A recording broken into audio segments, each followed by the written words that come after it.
Assalamualaikum warahmatullahi wabarakatuh. Bismillahirrahmanirrahim. Alhamdulillahi rabbil alamin. Wal 'aqibatu lil muttaqin wa la 'udwana illa 'alal zalimin. Asyhadu an la ilaha illallah wahdahu la syarika lah.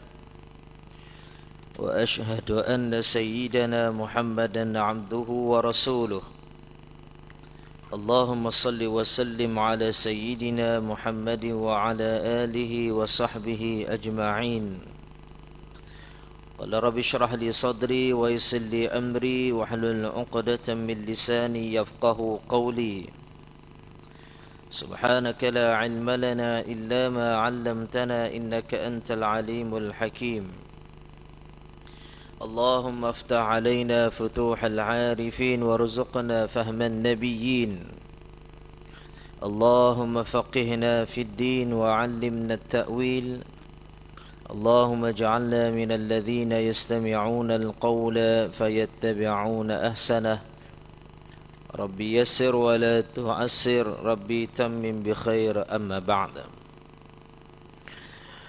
Muslimin muslimat, hadirin hadirat yang dirahmati Allah, alhamdulillah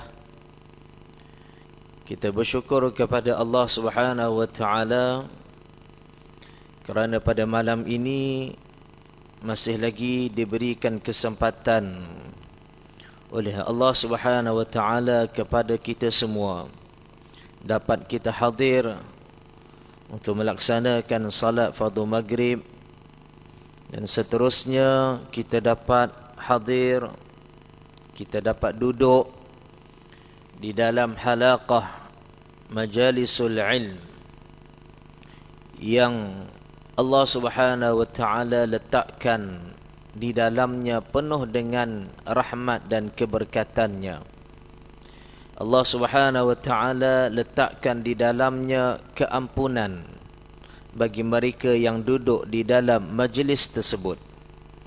Alhamdulillah, Allah Subhanahu wa taala anugerahkan kepada kita taufik untuk kita sama-sama dapat meluangkan masa kita, dapat kita cuba untuk mengambil mutiara-mutiara daripada hadis baginda Nabi sallallahu alaihi wasallam dan begitu juga daripada kalam para ulama. Mudah-mudahan ibadah, amalan kebaikan yang kita lakukan pada malam ini Allah Subhanahu wa taala akan meletakkan di dalam buku catatan amalan kebaikan kita. Allahumma amin. Para hadirin muslimin muslimat dirahmati Allah, kita sambung di dalam perbahasan kita di dalam hadis yang seterusnya. Hadis yang ke-34. Bismillahirrahmanirrahim. An Abi Hurairah radhiyallahu anhu 'anil Nabi sallallahu alaihi wasallam qala a'dzara Allah ila imri'in akhkhara ajalahu hatta balagha 60 sanah. Rawahu Imamul Bukhari. Hadis ini adalah hadis yang ringkas yang mana kata Nabi sallallahu alaihi wasallam daripada Abu Hurairah radhiyallahu anhu, beliau berkata daripada Nabi sallallahu alaihi wasallam bersabda, Allah sudah tidak mahu menerima keuzuran seseorang yang dilanjutkan usianya sehingga dia sampai umur 60 tahun sedangkan ia mati dengan tidak sempat melakukan ibadah. Riwayat Imamul Bukhari, yang diriwayatkan oleh Imamul Bukhari.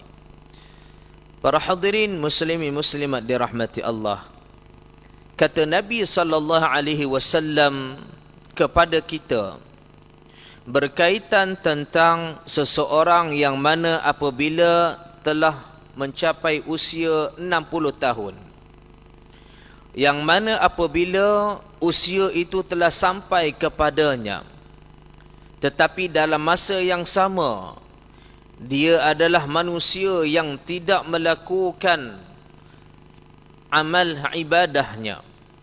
Dalam usia 60 tahun masih lagi dibergelombang dengan maksiat kepada Allah Subhanahu wa taala, maka usia yang seperti itu Nabi sallallahu alaihi wasallam menyebut Allah tidak menerima keuzuran seseorang.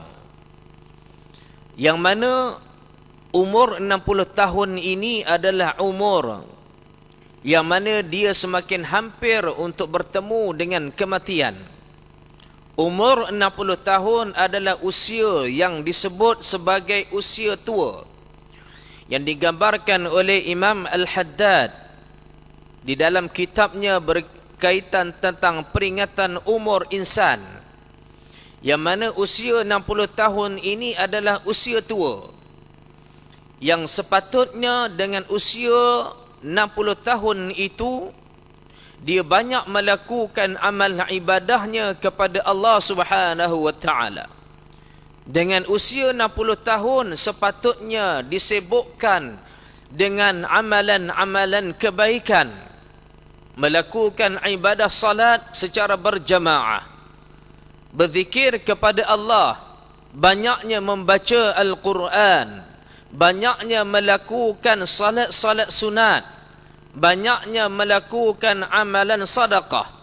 Ini di antara amalan-amalan saleh yang apabila seseorang itu telah pun berada pada usia 60 tahun, maka amalan-amalan yang sedemikian yang sepatutnya dilakukan. Tetapi sekiranya kalau 60 tahun itu dia lagi masih berada di dalam maksiat kepada Allah, masih lagi tidak mahu untuk mendekatkan dirinya kepada Allah Subhanahu wa taala, salatnya masih lagi tidak sempurna, amal-amal ibadah yang lain masih lagi dia belum dekati, maka ini yang dibimbang oleh baginda Nabi sallallahu alaihi wasallam. Allah tidak memberikan keuzuran kepadanya, mati dalam keadaan dia tidak sempat untuk bertaubat kepada Allah Subhanahu wa taala, maka kematian itu adalah kematian yang buruk. Para hadirin muslimin muslimat dirahmati Allah, benar apa yang dikatakan oleh baginda Nabi sallallahu alaihi wasallam, umur umatku, a'mar ummati, umur umatku di antara 60 tahun ke 70 tahun.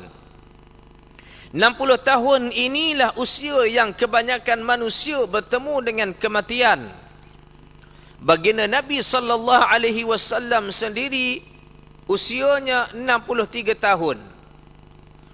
Tidak cecah 60 tahun. Lingkungan ataupun berada pada usia 63 tahun, maka baginda telah dijemput oleh Allah Subhanahu wa taala. Dan begitu juga dengan manusia-manusia yang lain, yang mana apabila sampai saja umur 60 tahun, kebanyakan manusia itu telah pun menghadap Allah Subhanahu wa taala.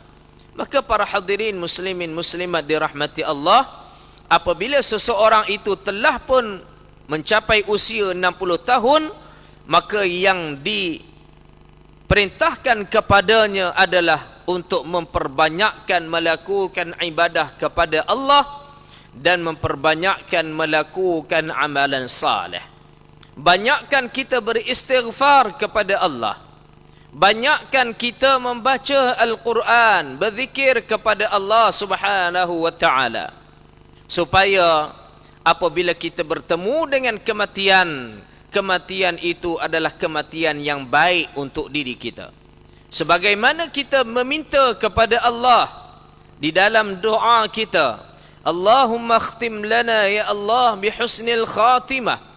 Ya Allah, kau berikan pengakhiran kepada kami dengan pengakhiran yang baik.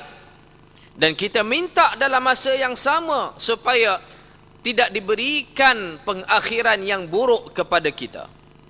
Sebab itu kalau kita lihat Seseorang itu apabila Allah Subhanahu wa taala berkehendak kepadanya untuk dia mati dalam keadaan yang baik, maka di penghujung usianya dia banyak melakukan ibadah kepada Allah. Di penghujung usianya dia banyak mendekatkan dirinya kepada Allah dengan amal ibadahnya, dengan amalan kebaikan. Sebagaimana disebut di dalam hadis yang masyhur, yang mana apabila seseorang itu adalah penghuni syurga Allah, sejengkal lagi satu hasda untuk dia nak masuk ke dalam neraka Allah Subhanahu wa taala, maka Allah takdirkan dia sebagai ahlul jannah, maka mati dalam kebaikan, mati dalam keadaan dia seorang yang saleh, seorang yang mukmin, seorang yang ahlul ibadah, maka masuk dia ke dalam syurga Allah Subhanahu wa taala. Ini apabila seseorang itu Allah Subhanahu wa taala memberikan jaminan kepadanya dia adalah ahli syurga. Walaupun hampir untuk dia nak masuk ke dalam neraka Allah Subhanahu wa taala satu hasta disebut di dalam hadis, tetapi Allah Subhanahu wa taala mentakdirkan dia adalah ahlul jannah, maka penghujung hidupnya dia banyak melakukan ibadah kepada Allah Subhanahu wa taala. Walaupun pada awal mungkin usia remajanya, usia dewasanya, dia tidaklah sebagai seorang yang banyak melakukan ibadah kepada Allah Subhanahu wa taala. Tetapi apabila di penghujung usianya dia bertaubat kepada Allah Subhanahu wa taala, dia menyadari akan kesilapan, kesalahan, dosa yang dia lakukan, dia bertaubat kepada Allah, banyaknya dia menangis, merintis di atas dosa-dosa yang dia lakukan, maka dia benar-benar ingin bertaubat kepada Allah Subhanahu wa taala, maka mati dalam keadaan Allah Subhanahu wa taala golongkan dia di kalangan orang yang baik. Para hadirin muslimin muslimat dirahmati Allah. Sebab itu kalau kita lihat apa yang disebutkan oleh baginda Nabi sallallahu alaihi wasallam di dalam hadis tadi, yang mana umur 60 tahun ini adalah umur yang sepatutnya kita berubah. Ada di kalangan kita 60 tahun masih lagi tidak berubah. 60 tahun masih lagi tidak kenal dengan salat. 60 tahun masih lagi tidak kenal dengan masjid. 60 tahun masih lagi meninggalkan kewajipan-kewajipan yang Allah Subhanahu wa taala wajibkan ke atasnya. Apatah lagi nak buat perkara-perkara yang sunat. Umur 60 tahun ini amat bernilai bagi seseorang. Umur 60 tahun yang Allah Subhanahu wa taala berikan kepadanya itu merupakan satu nikmat yang cukup besar. Yang mana berapa ramai orang yang tidak sampai dengan usia 60 tahun. Berapa ramai orang yang tidak diberikan kesempatan oleh Allah Subhanahu wa taala untuk mengecapi usia 60 tahun. 40 tahun, 50 tahun Allah Subhanahu wa taala panggil untuk bertemu dengan Allah. Tak sempat untuk nak bertemu dengan usia 60 tahun, 55 tahun Allah Subhanahu wa taala panggil dia. Tetapi ada di kalangan manusia yang apabila dah 60 tahun masih lagi melakukan maksiat kepada Allah, masih lagi melakukan dosa kepada Allah Subhanahu wa taala, maka ini yang Rasulullah pesankan kepada kita. Kalau kita dah usia 60 tahun, tuan-tuan dirahmati Allah, cuba untuk kita berubah, untuk mendekatkan diri kita kepada Allah Subhanahu wa taala. Banyakkan kita bertaubat kepada Allah Subhanahu wa taala, kerana usia 60 tahun itu sudah hampir untuk kita bertemu dengan kematian. Para hadirin muslimin muslimat dirahmati Allah, maka kata Nabi sallallahu alaihi wasallam, umur 60 tahun itu sekiranya tidak berubah, maka Allah Subhanahu wa taala tidak memberikan keuzuran kepadanya. Ya, baik. Hadis yang kedua, tuan-tuan dirahmati Allah Subhanahu wa taala.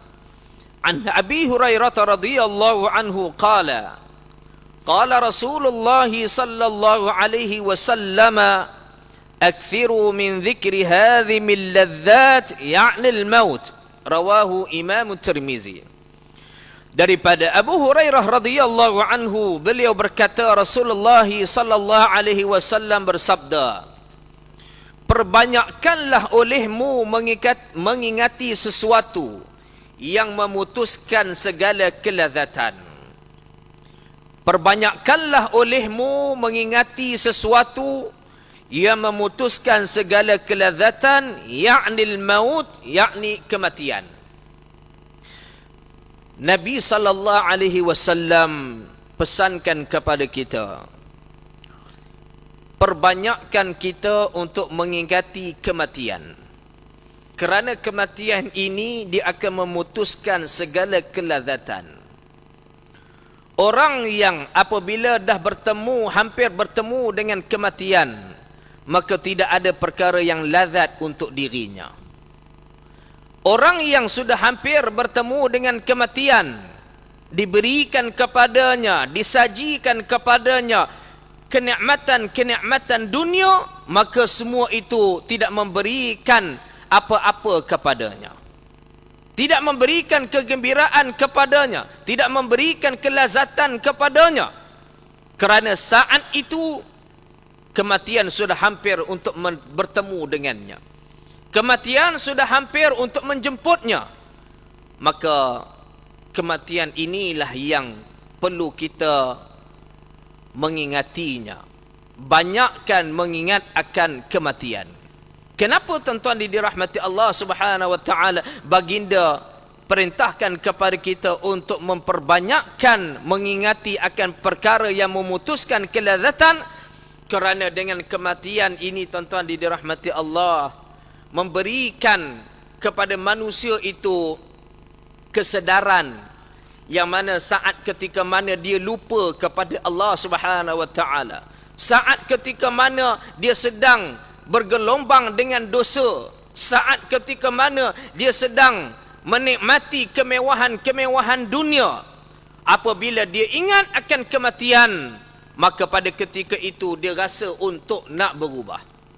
Apabila dia mengingati akan kematian, maka pada ketika itu dia rasa nak tinggalkan segala dosa maksiat yang dia lakukan. Dia ingin kembali kepada Allah Subhanahu wa taala. Ini apabila seseorang itu mengingati akan kematian. Dan orang yang mengingati akan kematian, yang mana dia akan bersiap sedia untuk bertemu dengan Allah Subhanahu wa taala. Isti'dad, membuat persiapan untuk bertemu dengan Allah Subhanahu wa taala. Orang yang tidak pernah ingat akan kematian, dia merasakan diri dia jauh lagi untuk bertemu dengan kematian. Dia merasakan jauh lagi untuk dia nak mati. Orang yang seperti ini adalah orang yang tidak pernah ingat dengan kematian. Maka apabila dia rasa lama lagi dia nak meninggal dunia, maka dia masih lagi berada di dalam keadaan yang lara. Masih lagi berada di dalam melakukan dosa kepada Allah Subhanahu wa taala. Bahaya orang yang seperti ini tuan-tuan. Yang mana apabila kematian dalam keadaan mengejut menjemputnya, saat ketika mana tidak ada persiapan, saat ketika mana dia tidak bersiap sedia dengan kematian, bagaimana untuk dia bertemu dengan Allah Subhanahu wa taala? Bagaimanakah pengakhirannya? Wal'iyadzu billahi min dzalik. Para hadirin muslimin muslimat dirahmati Allah, maka Nabi sallallahu alaihi wasallam menyuruhkan kepada kita untuk mengingati akan kematian. Dan kematian ini tuan-tuan, ianya adalah merupakan rahsia daripada Allah. Sebab itu kita kena ingat kematian. Ya, ingat kematian bukan menjadi sebab manusia itu akan mundur. Mengingati akan kematian bukan menjadi sebab manusia itu tidak berjaya dalam hidup. Mengingati kematian ini tuan-tuan dirahmati Allah sebenarnya memberikan kekuatan kepada seseorang, memberikan semangat kepada seseorang, memberikan peringatan kepada seseorang, yang mana hidup di atas dunia ini bukan hanya kita memikirkan tentang soal duniawi semata-mata, tetapi perlu ada seimbang. Akhirat dan dunia. Orang yang tidak ingat kepada kematian, maka dia merasakan dunia ini adalah untuk dunia. Dunia yang dia sedang berada di atasnya, yang mana dia hanya memikirkan untuk kesenangan duniawi semata-mata. Tetapi orang yang ingat kepada kematian, yang mana dia tahu manusia ini akan berada di penghujung, yang mana manusia ini akan mati, maka dia akan ada kesedaran yang mana dunia dia tidak tinggalkan, tetapi akhirat itu dia utamakan. Orang yang seperti ini, tuan-tuan dirahmati Allah, orang yang berjaya. Sebabnya tuan-tuan, hidup kita di atas muka bumi Allah ini bukan hanya untuk dunia semata-mata. Kalau kita merasakan orang yang berjaya di atas dunia ini, yang mana dia hanya fokus kepada dunia semata-mata, akhirat dia tinggalkan, kalau kita mengatakan orang yang seperti ini adalah orang yang berjaya, tidak betul. Kerana matlamat yang Allah Subhanahu wa taala ciptakan kita di atas muka bumi Allah ini, jelas Allah kata, "Wa ma khalaqtul jinna wal insa illa liya'budun." Tidak aku ciptakan jin dan manusia di atas dunia ini melainkan untuk mengabdikan diri kepada Allah. Ini matlamat Allah Subhanahu wa taala ciptakan kita di atas muka bumi Allah.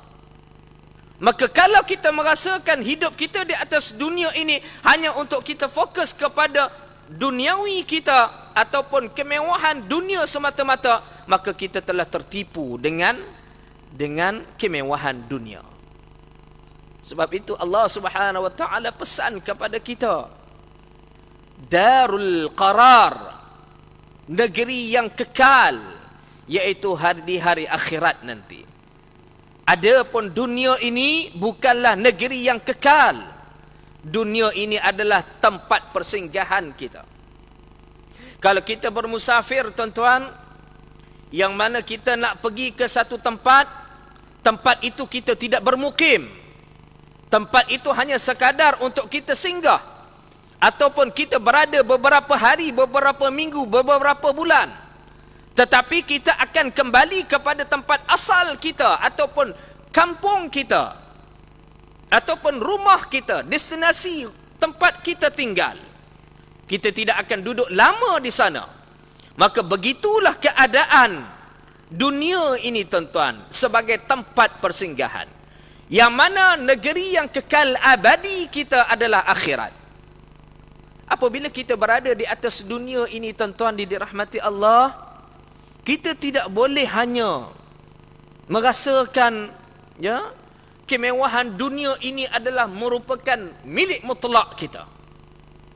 Apa saja yang kita ambil, apa saja yang kita kecapi, sebenarnya itu adalah sebagai sementara sahaja.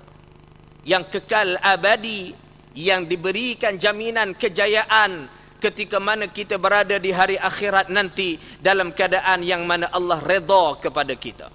Allah Subhanahu wa taala berikan kenikmatan kepada kita di hari akhirat, maka orang inilah orang yang berjaya. Maka sebab itu dunia ini diibaratkan ad-dunya mazra'atul akhirah. Dunia adalah untuk tempat bercucuk tanam. Kalau kita bercucuk tanam, tuan-tuan, apa yang kita inginkan? Kita inginkan hasil. Ya, tidak ada orang yang bercucuk tanam. Kenapa bercucuk tanam ni? Kenapa kenapa tanam padi ni saja-saja aja? Tak ada. Tak ada orang macam tu, tuan-tuan. Ya. Kenapa tanam pokok durian ni saja aja? Tak ada, tuan-tuan. Mesti ada matlamat dia. Kenapa tanam padi ini? Sebab hasilnya aku nak ambil dan kemudian aku akan jual. Kenapa tanam pokok durian? Kerana apabila dia berbuah, maka boleh dimakan dan kemudian boleh dijual. Ini matlamat kita. Ya. Maka dunia mazra'atul akhirah, tempat untuk kita bercucuk tanam. Maka hasilnya yang kita tuai, tuan-tuan dirahmati Allah, kita nak lihat dan kita nak ambil bila? Di hari akhirat nanti, tuan-tuan. Kalau kita duduk atas dunia tidak ada matlamat, maka bagaimana akhirat kita? Orang yang duduk di atas dunia tidak ada matlamat, samalah seperti mana orang yang duduk di atas dunia, dia hanya fokus kepada dunianya sahaja. Dia tidak ada matlamat, tuan-tuan dirahmati Allah. Ketika mana di hari akhirat, kosong amalan kebaikannya. Di hari akhirat, yang mana apabila Allah Subhanahu wa taala bentangkan buku catatan amalan kebaikannya, tidak ada apa-apa. Apabila dibentangkan buku catatan amalan kejahatannya, wal'iyadzu billah, penuh dengan dosa, penuh dengan kesilapan, kesalahan yang dia lakukan di atas dunia dahulu, yang dia tidak sempat untuk bertaubat kepada Allah, tidak sempat untuk dia nak melakukan amalan-amalan saleh. Sebab itu kalau kita lihat tadi, Al-Fadhil Ustaz Izzul, dia membaca bagaimana Allah Subhanahu wa taala memberikan gambaran, wala yuakhirallahu nafsan idza jaa ajaluha wallahu khabirum bima ta'malun. Yang mana orang yang apabila Allah Subhanahu wa taala tentukan ajalnya, maka tidak akan dilewatkan sesaat dan tidak diawalkan sesaat. Apabila bertemu saja dengan kematian, maka kematian itu pasti akan menjemputnya. Dan orang yang apabila dia nak bertemu dengan kematian, sekiranya kalau diberikan peluang untuk tangguh ajalnya, maka dia meminta kepada Allah Subhanahu wa taala supaya dengan tempoh itu, dengan masa yang begitu singkat itu, dia nak melakukan amalan kebaikan. Di antara amalan kebaikan yang disebut ayat yang dibacakan tadi, yang mana dia nak menginfakkan hartanya di jalan Allah Subhanahu wa taala, amalan soleh. Dan kemudian dia kata apa, dia nak jadi orang yang soleh, orang yang baik.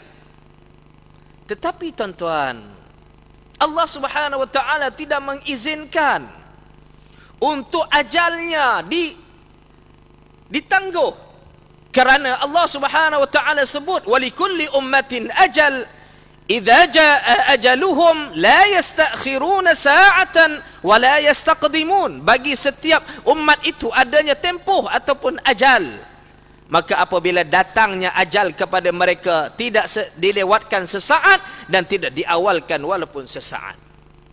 Kematian akan menjemput kita dalam keadaan yang mana kita tidak sedar, dalam keadaan yang mana kita melakukan maksiat kepada Allah. Kematian datang kepada kita. Bagaimana kematian kita pada saat itu? Alhamdulillah, ketika mana kita sedang beribadah kepada Allah Subhanahu wa taala, kematian menjemput kita, kematian yang baik. Di dada-dada akhbar, di Facebook, kita lihat bagaimana orang yang mati dalam keadaan sujud kepada Allah, orang yang mati dalam keadaan dia sedang salat, orang yang mati dalam keadaan dia sedang membaca Al-Quran, orang yang mati ketika mana dia duduk di dalam majlis ilmu. Semua ini telah memberikan peringatan kepada kita, telah menunjukkan kepada kita, inilah kematian yang kita harapkan dalam hidup kita, tuan-tuan. Sebab itu baginda Nabi sallallahu alaihi wasallam menyuruh kepada kita perbanyakkan mengingati perkara yang memutuskan kelazatan, iaitu kematian. Apabila kita ingat kepada kematian, tuan-tuan dirahmati Allah, para ulama menyebutkan kepada kita yang mana seseorang itu pasti akan membuat persiapan yang cukup. Ya. Kalau kita tidak pernah ingat kepada kematian, kita rasa lama lagi kematian nak bertemu dengan kita, maka kita tidak akan buat persiapan yang secukupnya. Ya, rupa-rupanya tuan-tuan, kita rasa kita panjang lagi umur, kita rasa jauh lagi kematian nak jemput kita, rupa-rupanya kematian itu sudah hampir dengan kita. Kerana Allah merahsiakan kematian. Tidak ada seorang pun yang tahu bilakah dia bertemu dengan kematiannya. Hatta baginda Nabi SAW sendiri tidak tahu bilakah saat kematiannya. Ya, tidak ada seorang pun yang Allah Subhanahu wa taala buka rahsia ini yang mana seseorang itu tahu akan kematiannya. Ya, sebagaimana kalau kita nak periksa tuan-tuan, kita akan buat persiapan untuk kita nak exam, untuk berada di dalam dewan peperiksaan. Kita akan buat persiapan yang begitu rapi. Kita akan buat persiapan, kita akan ulang kaji pelajaran-pelajaran yang akan masuk esoknya, bab yang akan masuk di dalam peperiksaan. Kita akan buat persiapan, sebab kita tahu akan berlakunya exam, peperiksaan. Begitulah dengan kematian, kita tahu kita akan bertemu dengan kematian, tetapi kita telah persiapkan persiapan untuk ke arah bertemu dengan kematian. Maka inilah fitrah manusia yang mana apabila kalau dia tahu, dia akan buat persiapan. Kalaulah untuk dunia kita buat persiapan, kenapa tidak akhirat kita, tuan-tuan? Kenapa tidak akhirat kita?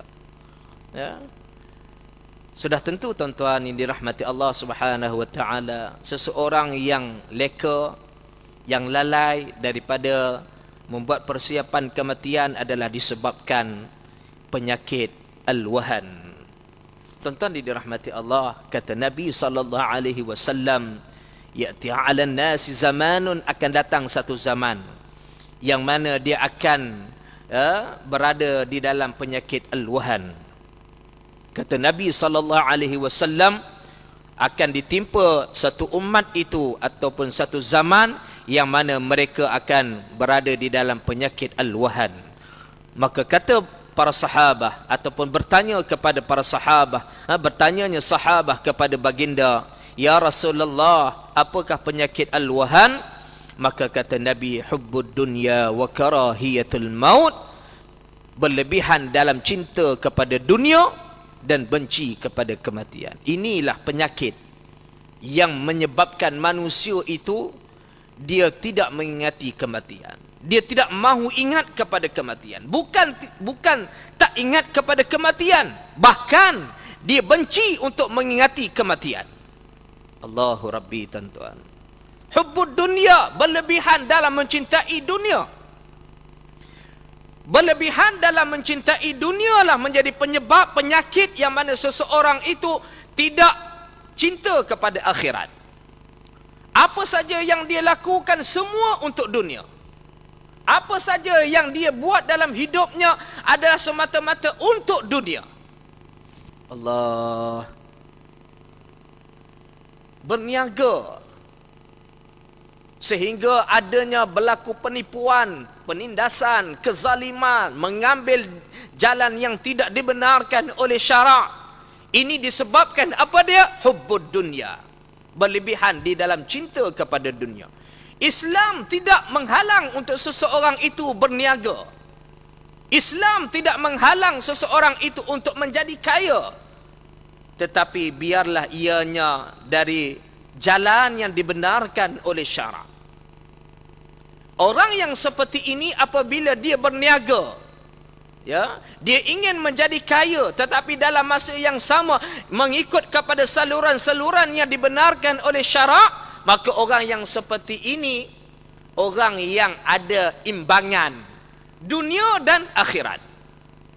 Tetapi orang yang tidak ada imbangan, yang mana semata-mata hanya untuk dunia, maka orang yang seperti ini dia hanya fokus kepada dunia, akhirat dia tinggalkan. Maka sebab itu berlakunya di dalam pencarian dunianya itu bercampur dengan perkara-perkara yang diharamkan oleh Allah Subhanahu wa taala. Maka hubbud dunya wa karahiyatul maut, penyakit al-wahan, benci kepada kematian. Kenapa benci kepada kematian, tuan-tuan? Kerana dia merasa belum puas untuk mengecapi kemewahan dunia.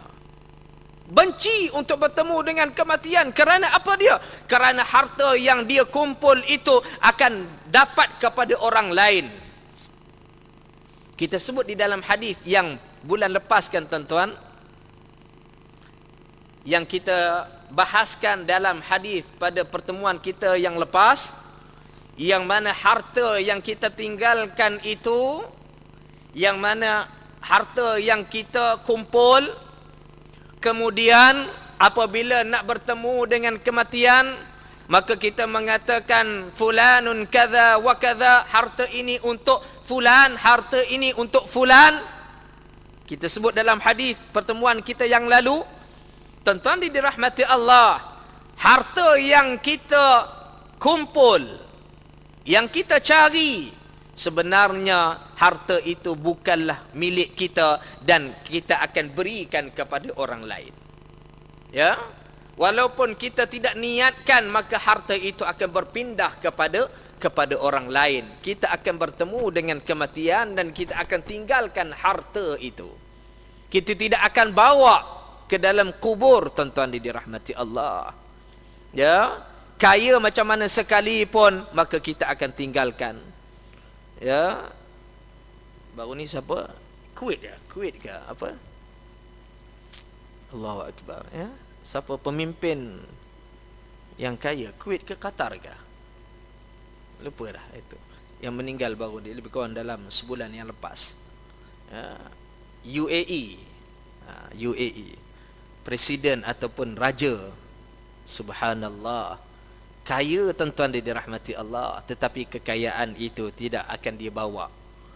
Ya, dia akan tinggalkan kekayaan itu. Ya, akan diwarisi oleh warisnya, akan diambil oleh orang-orang lain yang masih hidup, tuan-tuan. Maka inilah hakikat yang sebenarnya yang harus kita ketahui.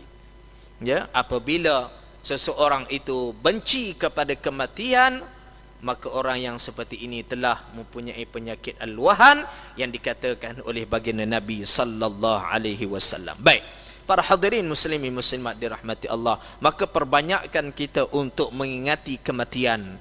Kerana apa dia? Kerana dengan mengingati kematian itu, kita akan buat persiapan untuk menuju ke arah kematian. Ya, kita akan bersiap sedia dengan amal ibadah kita. Ya, kematian ini datang dalam keadaan yang mengejut, dalam keadaan yang mana kita tidak tahu bilakah kita akan bertemu dengan kematian. Maka apa yang kita inginkan, kita minta kepada Allah, biarlah Allah Subhanahu wa taala matikan kita dalam keadaan yang mana kita sedang melakukan ibadah kepada Allah. Mati dalam keadaan yang mana kita sempat untuk bertaubat kepada Allah. Mati ketika mana kita sudah pun banyaknya membuat persiapan melakukan amal ibadah, amalan saleh kita, tuan-tuan. Maka ini kita harapkan, ya, sekurang-kurangnya apabila kita sudah mencapai usia yang disebutkan oleh baginda tadi 60 tahun di dalam hadis yang pertama tadi, tuan-tuan, basahkan lidah kita, banyakkan lidah kita menyebut istighfar. Istighfar, tuan-tuan dirahmati Allah. Banyakkan sebut istighfar. Astaghfirullah, astaghfirullah, astaghfirullah. Banyakkan kita membaca sayyidul istighfar. Allahumma anta rabbi, la ilaha illa anta khalaqtani. Maka ini adalah kalimat-kalimat yang boleh melunakkan hati kita. Kalimat-kalimat yang boleh mensucikan hati kita, menjinakkan hati kita untuk melakukan ibadah kepada Allah. Mudahnya untuk kita nak melakukan amalan saleh. Kerana apa dia? Kerana kita nak bertemu dengan kematian. Ya, kita bimbang, tuan-tuan dirahmati Allah, yang mana ya Allah Subhanahu wa taala kunci mulut kita. Allah Subhanahu wa taala tutup pintu hati kita untuk kita bertaubat kepada Allah Subhanahu wa taala di atas kesilapan dosa kita. Ini yang kita takut, tuan-tuan.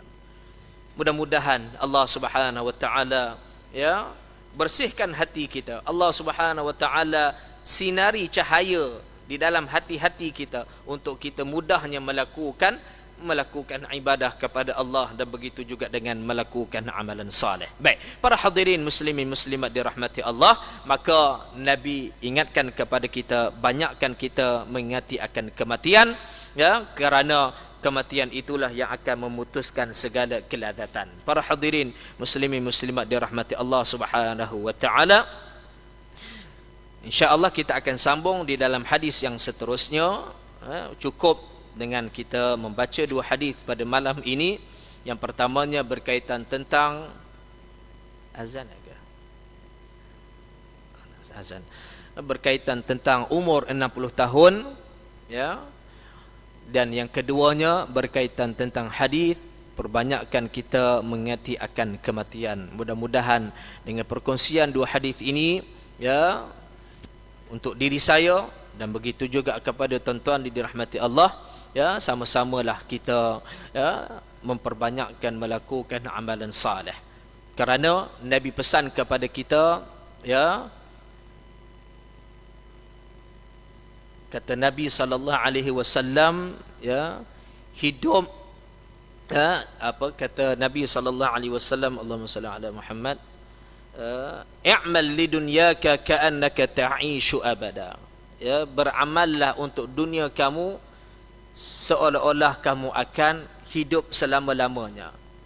Ya, wa'mal li akhiratika ka'annaka tamutu ghada. Beramallah untuk akhirat kamu seolah-olah kamu akan mati pada esoknya. Kalau kita tahu kita akan mati esok, tuan-tuan, maka kita akan gunakan masa itu yang berharga untuk kita banyak melakukan ibadah kepada Allah. Kita akan gunakan masa setiap saat itu untuk kita bertaubat kepada Allah. Kerana kita tahu besok kita nak meninggal dunia. Maka itulah ibaratnya akhirat kita kejar, tuan-tuan. Akhirat kita cuba kita pulun. Ya, cuba untuk kita buat sebanyak-banyaknya. Tetapi dunia, tuan-tuan dirahmati Allah, seolah-olah kita akan hidup selama-lamanya, maknanya tidak perlu kita kejar. Kerana panjangnya usia hidup kita, kita seolah-olah kita tidak akan mati, maka tidak perlu kita kejar dunia kita, tuan-tuan. Wabtaghi fima ataka Allahu ad-daral akhirah wa la tansa nasibaka minad dunya, kata Allah. Raihlah kamu tentang akhirat dan jangan kamu lupa tentang bahagian kamu untuk dunia kamu. Maknanya akhirat Allah suruh kita raih benar-benar. Allah suruh kita raih betul-betul. Kejar betul-betul tentang akhirat kita. Tetapi dalam masa yang sama, bahagian dunia kita tidak tinggalkan, kita tidak lupa. Para hadirin muslimin muslimat dirahmati Allah, mudah-mudahan perkongsian kita pada malam ini Allah berikan kebaikan kepada kita. Allah Subhanahu wa taala pelihara diri kita. Allah Subhanahu wa taala bersihkan hati kita untuk kita sentiasa mengingati Allah Subhanahu wa taala dalam jua apa keadaan sekalipun. Insya-Allah sekadar itu saja aku qauli hadza wa astaghfirullah azim li wa lakum wa lisairil muslimin wal muslimat innahu huwal ghafurur rahim. Bismillahirrahmanirrahim. Alhamdulillahirabbil alamin wassalatu wassalamu ala asyrafil anbiya mursalin wa ala alihi washabbihi ajma'in. Allahumma ij'al jam'ana hadza jam'an marhuma tafarraqana min ba'dihi tafarruqan ma'suma. Wa sallallahu ala sayyidina Muhammad wa ala alihi washabbihi wa baraka wa sallam walhamdulillahi rabbil alamin. Wassalamu alaikum warahmatullahi wabarakatuh.